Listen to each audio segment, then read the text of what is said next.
have truly loved serving as your voice in Congress, and I've always honored the song of St. Francis, Lord, make me an instrument of thy peace, the anthem of our city. That is why I want you, my fellow San Franciscans, to be the first to know. I will not be seeking re-election to Congress. And that video posted to X moments ago, Nancy Pelosi announcing she will not seek re-election. Peter Doocy is live at the White House. He's got exclusive first reaction from the president. These two have tangled a bit in the past, Peter. Yes, and I just chatted with President Trump about this breaking news that Nancy Pelosi will be leaving Washington. He tells me the following, and this is a quote. The retirement of Nancy Pelosi is a great thing for America. She was evil, corrupt, and only focused on bad things for our country. She was rapidly losing control of her party, and it was never coming back. I'm very honored. She impeached me twice and failed miserably twice. Nancy Pelosi is a highly overrated politician. And so that is the first word, but definitely not the last word, from President Trump about this, because about 90 minutes from right now, we do expect to see him in the Oval Office. The two of them, of course, throughout his entire first term, had historic battles, whether it was over funding, whether it was over his impeachment. The two of them did not get along at all, but like many historic figures here in Washington, President Trump will outlast her here in town. Back to you. You have to wonder if there are more older Democrats that are going to follow suit, especially after Tuesday's results. They want change in the Democratic Party. Thank you so much. And here with more is Mary Catherine Ham, Fox News contributor. I mentioned earlier, I mean, she, in her own right, a pioneering woman who, born in 1940, her dad was a congressman, also served as mayor of Baltimore. Public service was in her bones, and she turned out to be, for the Democrats, a pretty remarkable leader. Yeah, it's true. And by the way, if you ever catch me being an 80-plus-year-old woman who's super rich and I'm not sitting on a cruise ship deck or like having a proper coffee on the lanai like a golden girl, just shake me, okay? So like I think she has good things ahead of her. I think she can enjoy her life, but she was an effective leader. I think Hakeem Jeffries is an extreme step down, and the difference in her leadership versus his kind of shows what she was capable of, even if sometimes what she was capable of, frankly, as you noted earlier, Bill, is her marching across Capitol Hill to ruin my health care back in 2009 or so. So she was effective. She was pretty good at keeping her troops in line. I think that started to shift when the squad showed up and she was kind of unable to keep them with her. That's an interesting observation. Yeah. And I think maybe that's when it started to fade for her, yeah. What I think is significant about that moment when she was carrying the gavel, we'll get it queued up, we'll share it with viewers throughout the day here, is that I think at that time, as I recall correctly, we were not really sure whether or not the Democrats were going to be able to have the votes enough to pass it. And I think that was a real marker when she said, we're going for it. Here's what I'll say about someone who does anything. Former House Speaker Nancy Pelosi announcing she will not run for re-election next year, ending a nearly 40-year career in Congress. Let's get right to Aisha Hosty. She's live on Capitol Hill with more on that for us. Hello, Aisha. Sandra, the question now is who follows her? Who's next when it comes to retirements here on Capitol Hill? Nancy Pelosi making this announcement on X by posting this video here as a goodbye to San Francisco, her district. She doesn't give a clear answer, a clear reason as to why she is stepping aside now, but everybody knows she's part of this old guard in the Democratic Party that's been hanging on to power for decades now. Well, that all might be changing after the big Mamdani win Tuesday night. Progressive AOC made it very clear the establishment needs to get out of their way. The very next day, Senator Bernie Sanders crashed Chuck Schumer's press conference and criticized leadership for not supporting Mamdani. And now, yet another progressive is saying Tuesday should be a warning to Schumer, who, by the way, did not endorse Zohran Mamdani for mayor. Watch this. Is it time for him to maybe take a note from Speaker Nancy Pelosi? I think everybody has to understand what the mood in the country is, that people want fighters. Should Tuesday's election be a warning to him that he's got to... Absolutely. I think it should be a warning. Just caving to the easiest road, you know, and not getting a victory, not using our power for what we need to use is I think is not going to be acceptable. So you're not calling on Schumer to step aside right now? I got to go. She had to go. She didn't want to answer that question, Sandra. Look, Republicans are trying to seize Tuesday's election night wins to attack Democrats and say that it's a party of the far left, which really is leaving these moderates, these centrists, kind of on an island by themselves where they have to fight the messaging from the GOP and also now from progressives. Sandra? Quite a few developments there. Aisha Hasni on the Hill for us. Thank you, Aisha. John? All right, let's bring in Jamie Franklin, founder and CEO of The Conservator and co-host of the Sincerely American podcast. Want to get your thoughts on Nancy Pelosi because you grew up in San Francisco. So what do you think about her retirement? So, okay, I'll say this. First of all, we've had to endure these No Kings protests for the last few weeks. Meanwhile, this woman's been in Congress for, I think, almost 40 years now. And if there was a face for term limits, it would be Nancy Pelosi, because I think a lot of Americans are sick and tired of these career bureaucrats working decades in Washington, increasing their wealth and making millions upon millions of dollars. I know Nancy's been hit on that stock trading stuff. So I think people are sick of that type of corruption. And I think, I never like criticizing people's age ever, but I will say I think we have an overrepresentation of older people in Congress right now, and I think people on both sides of the aisles would like to see some newer and fresh faces. Well, I think people like Mondami and AOC would agree with you on that front, though their politics are slightly different. So Nancy Pelosi, literally on her way out the door, said this about President Trump over the weekend. Listen here. He's just a vile creature. The worst thing on the face of the earth. But anyway. You think he's the worst thing on the face of the earth? I do, yeah. I do. Worst thing on the face of the earth. Talk like that after the president was almost assassinated twice. Last night, Hakeem Jeffries was on with Brett Baer, and Brett asked Hakeem if he supports what Pelosi said about Trump. Listen to this epic word salad. Nancy Pelosi, Speaker Emerita Pelosi, is a legendary figure, a hero. She's done so much for so many over so many years. She speaks powerfully, she speaks authentically, she speaks eloquently on issues of importance to the American people. Now, that was a world-class duck. Yeah, talk about a pivot on that. And look, they hit Trump all the time for being divisive. But look at what Nancy Pelosi is saying behind the scenes, and not behind the scenes, actually right on camera in front of everyone. And this is causing so much toxicity and divisiveness in our culture. And I know President Trump was also excited that Nancy Pelosi is retiring, but I'll tell you this, John. I think before we start celebrating, no one's talking about this yet, California State Senator Scott Wiener is waiting in the wings right now to take over Nancy Pelosi's spot.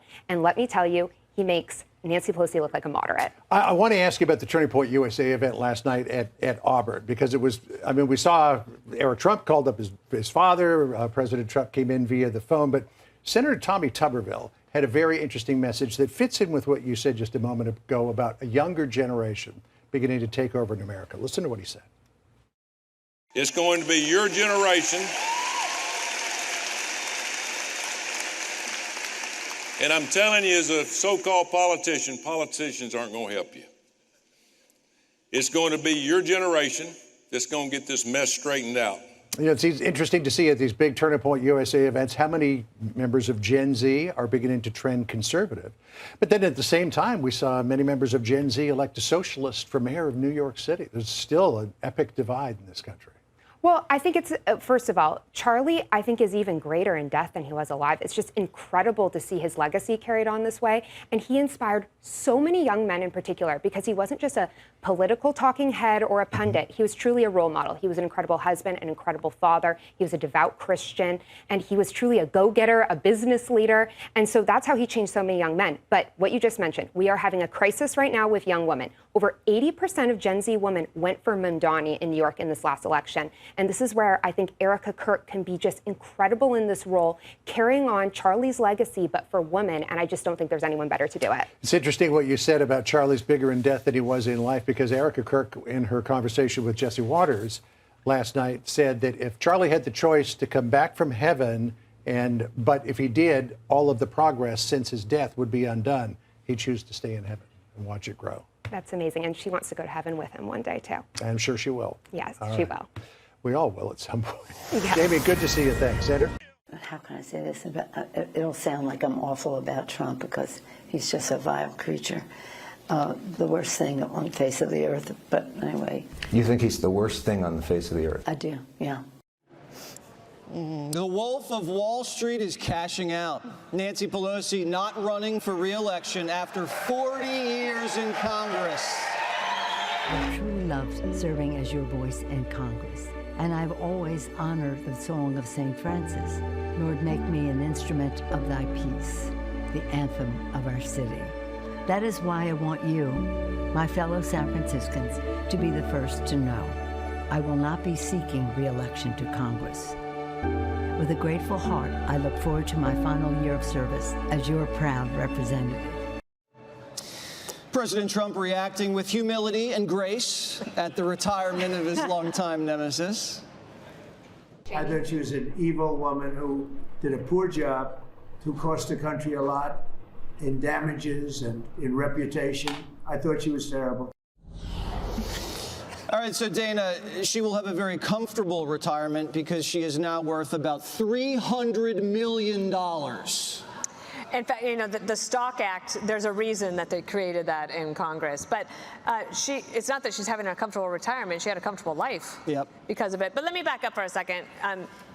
She did spend 40 years in public service. She is beloved by many people, I'm not saying in this room, but over 40 years, she was able to achieve things that no other woman had achieved at that point.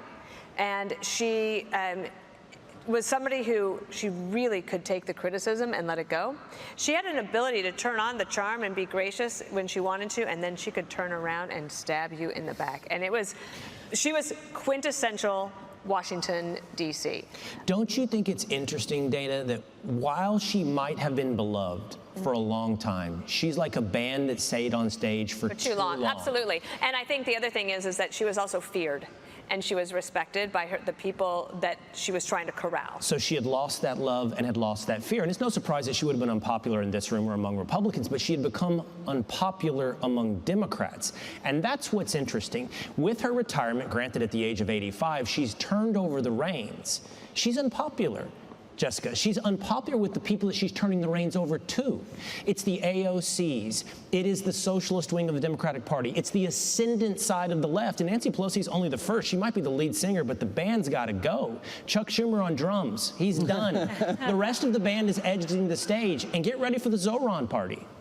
Jessica, your name was brought up. It was invoked, as we say.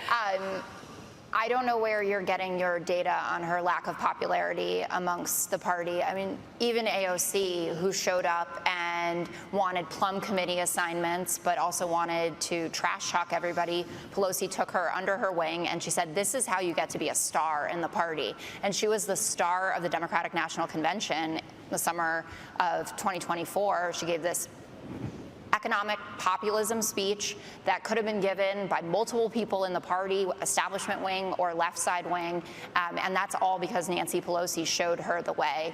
She is certainly beloved by the person who's actually in charge of the party now, Hakeem Jeffries, who she handed the gavel over to and has coached him through this.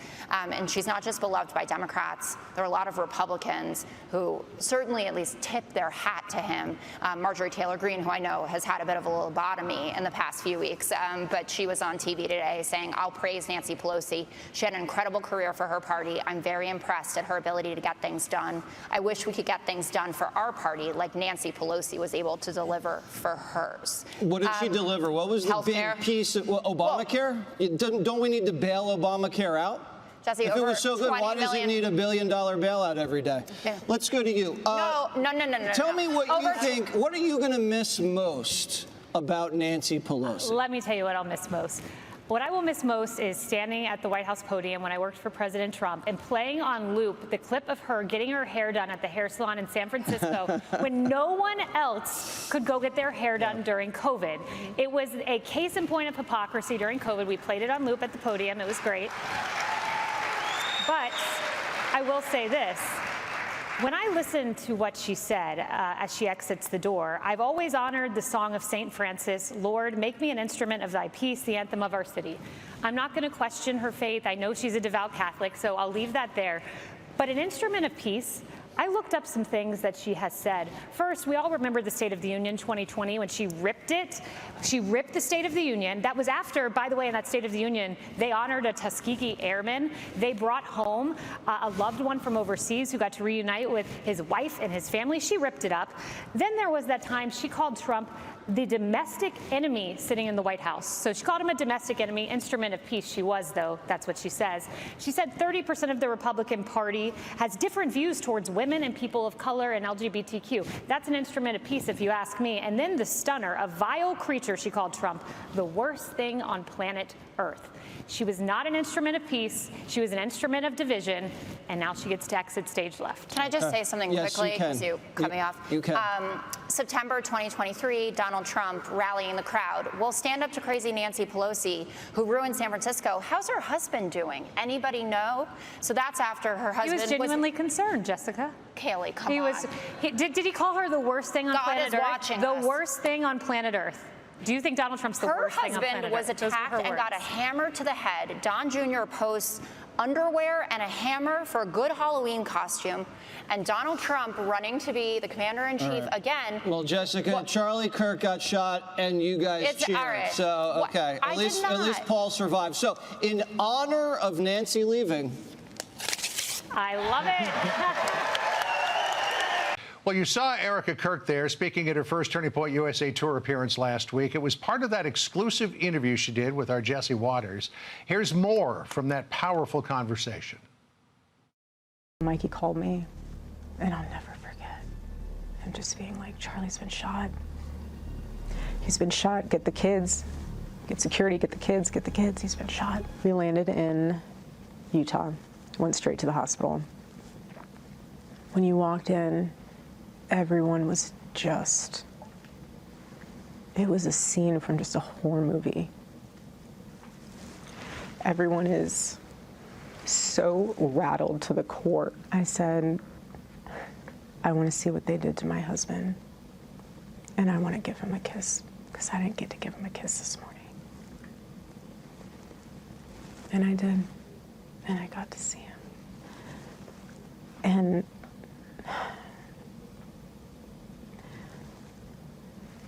when we walked into that room, he still looks so alive. Vivek Ramaswamy, Republican candidate for governor of Ohio, who also recently spoke at a Turning Point USA event at Montana State University. She went on to say, Vivek, and it's good to be with you, it's been a minute. She went on to say in that interview that when she saw Charlie Kirk, even in death, he had this smirk on his face, she described, as if to say to his assassin, you took my life, but you can't take my movement. And she is demonstrating, she's got to be dying inside every day, and yet she's demonstrating so much strength in picking up and carrying the torch for TPUSA. No, it's a beautiful thing to watch. Charlie was obviously a very close friend of mine as well. We saw him just a couple weeks before he was assassinated, John, and his level of energy and positivity, it's what we need. They may have killed his body. They will not kill his soul or the soul of the movement that he began. And the way we respect that legacy is by continuing that open dialogue, confronting peacefully, respectfully even, the very people who disagree with us most, growing our coalition in a way that Charlie did, unlike very few others in history amongst young people in American politics. And I so admire Erica for demonstrating the strength she has through this process, giving hope to many more millions of people around the world. But we all have our role to play and our work cut out for us, and I believe we're going to make Charlie proud.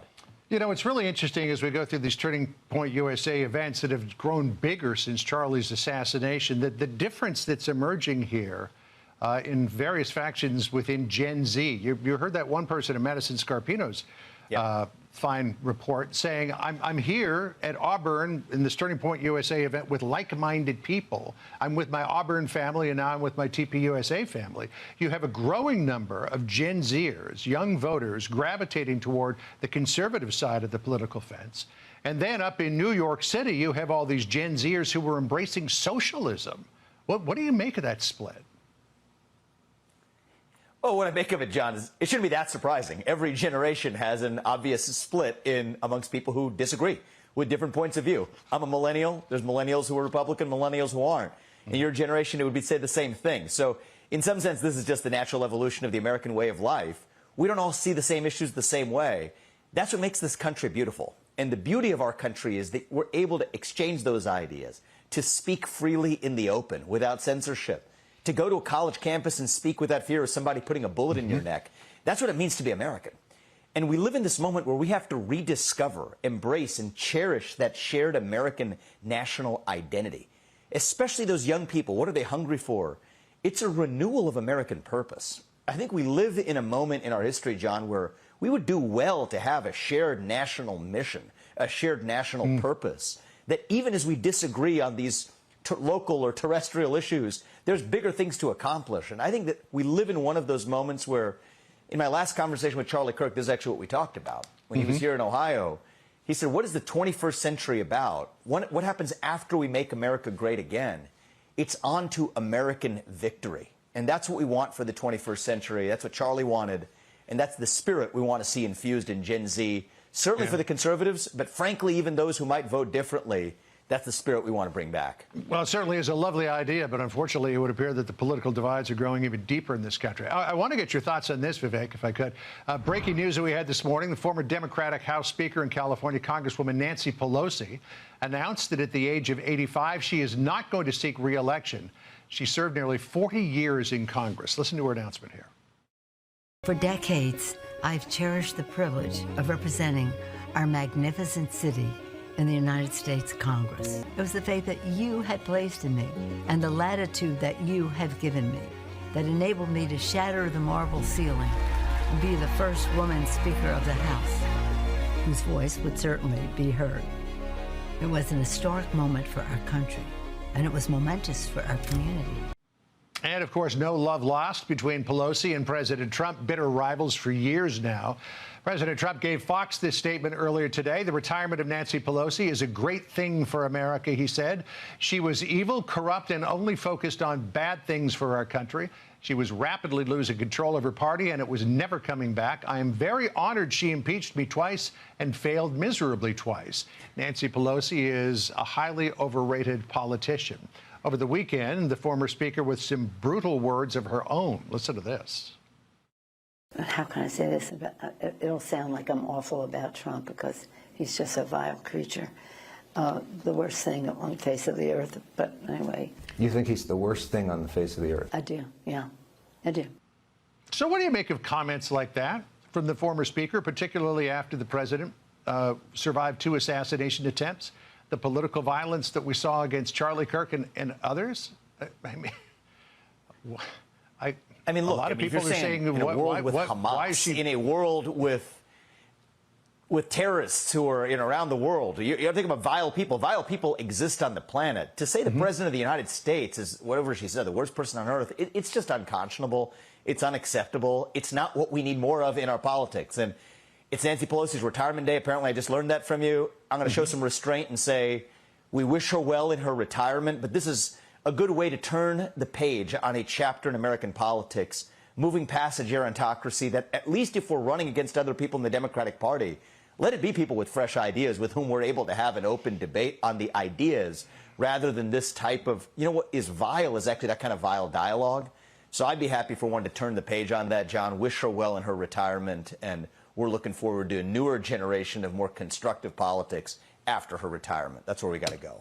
All right. Vivek Ramaswamy, good to catch up with you. As I pointed out at the beginning, it's been a little while. Good to see you again. Hey, Sean Hannity here. Hey, click here to subscribe to Fox News YouTube page and catch our hottest interviews and most compelling analysis. You will not get it anywhere else.